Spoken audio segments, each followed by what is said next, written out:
السلام علیکم دوستو، چینل علم کی کاوش میں ایک بار پھر خوش آمدید۔ آج بھی ہم آپ کے لیے پہلے کی طرح کچھ نئے اچھے اور مزے کے الفاظ لے کر حاضر ہوئے ہیں۔ دوستو، ایسے الفاظ جن کے زیر زبر کے بدلنے سے ان کے نہ صرف تلفظ بدلتا ہے بلکہ ان کے معنی بھی بدل جاتے ہیں۔ تلفظ بعض اوقات تو بہت کم بدلتا ہے لیکن معنی بالکل تبدیل ہو جاتے ہیں اس کے علاوہ کچھ ایسے لفظ بھی ہیں ہمارے پاس جن کے اوپر کوئی اعراب نہیں ہوگا لیکن ان کے بھی مختلف معنی ہوں گے۔ تو آئیے دیکھتے ہیں کہ آج ہمارا سب سے پہلا لفظ کیا ہے۔ یہ دیکھیے، پاس۔ پاس کے کئی معنی ہیں۔ آئیے ہم سب سے پہلے دیکھتے ہیں کہ اگر اس لفظ کو فارسی میں ادا کیا جائے، فارسی زبان میں پاس کا مطلب ہوتا ہے لحاظ، پاسداری، یعنی ہم کہتے ہیں کہ ہمیں آپ کی عزت کا پاس تھا اس لیے ہم خاموش رہے۔ تو یہ پاس سے پاسداری اسی سینس میں آتا ہے، کسی چیز کا خیال کرنا، اس کا لحاظ رکھنا۔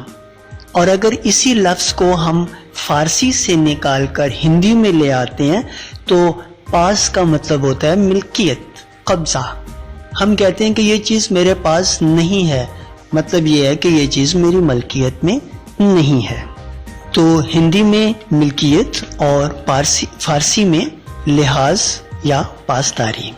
اب آئیے ہم اس لفظ کی طرف چلتے ہیں، اس لینگویج کی طرف چلتے ہیں جس کو کہ ہم کامنلی استعمال کرتے ہیں۔ بھائی میں پاس ہو گیا۔ انگریزی میں، جی بالکل آپ نے درست گیس کیا ہے، انگریزی میں کامیابی کے معنوں میں آتا ہے پاس۔ اور گزر جانا، کسی چیز سے گزر کر آگے چلے جانا، وہ بھی پاس ہے۔ اور گزر جانا، دیکھیں گزر جانا ایڈیمیٹیکلی ہماری زبان میں کیسے استعمال ہوتا ہے اردو میں۔ ہم کہتے ہیں کہ وہ فلانے صاحب تھے، بھائی وہ تو عرصہ ہوا، وہ تو گزر گئے۔ تو وہ انگلش میں جب ہم اس کو لے کر آتے ہیں نا تو اس کو انگریزی میں بھی پاس اوے ہی کہا جاتا ہے، لیکن پاسٹ اوے جو ہے یہ ہمیشہ سیکنڈ فارم میں یوز ہوتا ہے، PASSED، پاسٹ اوے، کیونکہ جو فوت ہو جانا ہوتا ہے وہ فیوچر کے لیے نہیں استعمال ہوتا ہے۔ ایتھیکلی ہم نہیں استعمال کر سکتے کہ بھائی وہ فوت ہو جائے گا، یہ ایتھیکلی ہم نہیں کہہ سکتے، حالانکہ ہونا تو ہے ہی ایسا، لیکن اصل میں جب یہ ہو چکا ہوتا ہے تو ہم اس کو پاسٹ ٹینس میں جا کر یوز کرتے ہیں، ہی ہیز پاسڈ اوے، وہ فوت ہو چکا ہے۔ تو یہ پاس جو ہے یہ اسی سینس میں استعمال ہوتا ہے۔ اور اس کے علاوہ پاس جو ہے وہ ایک اور سینس میں بھی استعمال ہوتا ہے۔ جی یہ دیکھیے، اجازت نامہ، راہداری کا ٹکٹ، یعنی آپ کہتے ہیں کہ آپ فلم دیکھنے جا رہے ہیں یا ڈرامہ دیکھنے جا رہے ہیں لیکن آپ نے اس کا ٹکٹ نہیں لیا ہے، آپ کے پاس پاس ہے، آپ کے پاس پاس ہے، تو وہ آپ کو وہاں سے گزار دیتے ہیں اور ہال میں بھیج دیتے ہیں۔ تو آپ پاس ہو جاتے ہیں، وہاں سے پاس ہو جاتے ہیں، مین کے وہاں سے آپ گزر جاتے ہیں ایک اجازت نامہ لے کر۔ جی تو ہمارا اگلا لفظ ہے، یہ دیکھیے، پتا۔ مجھے امید ہے کہ بہت سے لوگوں کو اس کا معنی آتا ہوگا۔ جی بالکل آپ ٹھیک سوچ رہے ہیں، والد، باپ وغیرہ، اور آپ یہ بھی سوچ رہے ہوں گے کہ یہ لازماً ہندی کا لفظ ہے، لیکن آپ کی سوچ یہاں پر ٹھیک نہیں ہے، ہندی کا لفظ نہیں ہے، یہ ہے سنسکرت کا لفظ۔ سنسکرت سے یہ ہندی میں زیادہ استعمال ہوا اور ہندی سے یہ جو ہے چلتا ہوا ادھر بھی آ گیا اردو میں بھی۔ جیسے کہ میں نے پہلے بھی کہا تھا کہ اردو جو ہے یہ ایک لشکری زبان ہے، اپنے اس کے الفاظ بہت کم ہیں۔ میں کوشش کروں گا کہ کوئی ایسی ویڈیو بناؤں جس میں کہ صرف اردو ہی کے الفاظ ہوں اپنے اس کے، ٹھیک ہے۔ اس وقت تو ہم مکس الفاظ کی طرف ہی چلتے ہیں۔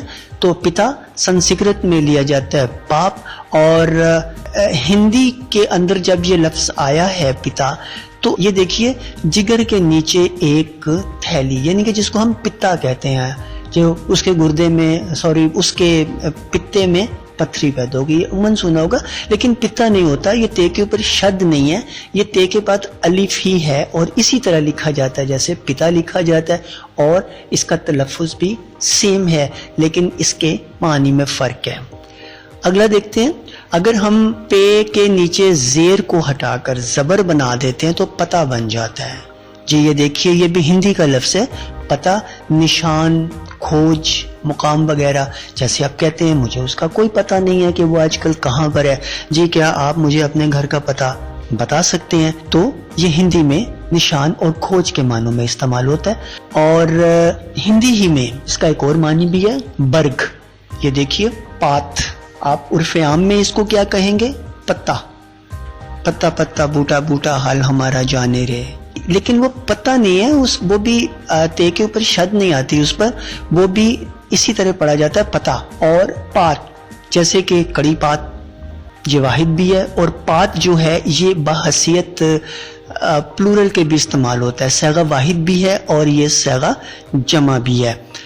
جیسے کہ میر تقی میر نے کہا کہ چلتے ہو تو چمن کو چلیے، سنتے ہیں کہ بہاراں ہے، پھول کھلے ہیں پات ہرے ہیں، کم کم باتوں پارا ہے. اس کے علاوہ ہمارے ایک عزیز دوست ہیں جناب اعجاز عزیز قاسم صاحب، ان کا بھی ایک شعر ہے جس میں کہ پات کو صیغہ جمع کے طور پر استعمال کیا جا رہا ہے. اپنی جوانی کیا ہے یارو، جیسے چمن میں سوکھے پات، یعنی جیسے چمن میں سوکھے ہوئے پتے. تو ان اشار سے معلوم ہو رہا ہے کہ یہ صیغہ جمع بھی ہے اور یہ صیغہ واحد بھی ہے. جی تو ہمارا اگلا لفظ ہے آپ کے سامنے، یہ دیکھیے پی. یہ آپ کے لیے مجھے امید ہے کہ بہت سے لوگوں کے لیے بالکل ایک نیا لفظ ہوگا، لیکن یہ استعمال ہوتا رہا، ہندی میں استعمال ہوتا ہے. پی کا مطلب ہے محبوب یا شوہر. کاجل دارو کرکرا سرما سہا نہ جائے، جس نینن میں پی بسے دوجا کون سمائے. اب اگر ہم اسی پی کو فارسی میں لے جائیں تو اس کا مطلب ہوتا ہے چربی. جی ہاں، تو پی شوہر اور فارسی میں پی چربی.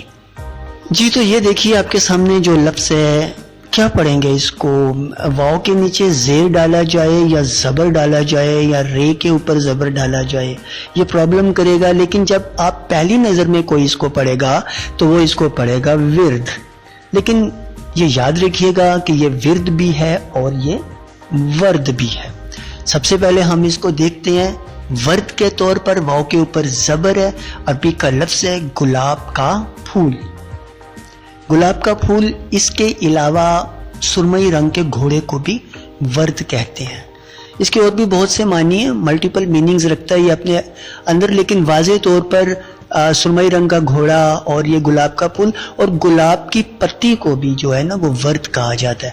اب دیکھیے اگر ہم واو کے اوپر سے زبر کو ہٹا کر زیر کرتے ہیں تو یہ ورد بن جاتا ہے. یہ وہ ورد ہے جو کہ تکرار کے معنوں میں آتا ہے کہ وہ کام جو روز کیا جائے، معمول جو چیز آپ کی بن جاتی ہے، یا جب آپ ایک لفظ کو بار بار بار بار ادا کرتے ہیں تو وہ اس کا ورد کرتے ہیں، جس کو جپنا بھی کہا جاتا ہے. تسبیح وغیرہ پر ورد کیا جاتا ہے، بیٹھ کر ورد کیا جاتا ہے. تو یہ وہ ہے، واو کے ساتھ زیر کے ساتھ ورد ہے اور زبر کے ساتھ ورد ہے. جی تو دوستو یہ تھے ہمارے آج کے الفاظ. امید ہے آپ کو پسند آئے ہوں گے. پسند آنے کی صورت میں ویڈیو کو ضرور لائک کریں، شیئر کریں اور کمنٹس میں ضرور بتائیں کہ آپ کو یہ ویڈیو کیسی لگتی ہے. اور جو لائک مائنڈڈ لوگ ہیں ان تک اس کو پہنچانا آپ کا اخلاقی فرض ہے تاکہ وہ بھی اردو کی اس خوبصورتی سے لطف اندوز ہو سکیں. تو اگلی ویڈیو تک کے لیے اجازت دیجیے. اللہ حافظ.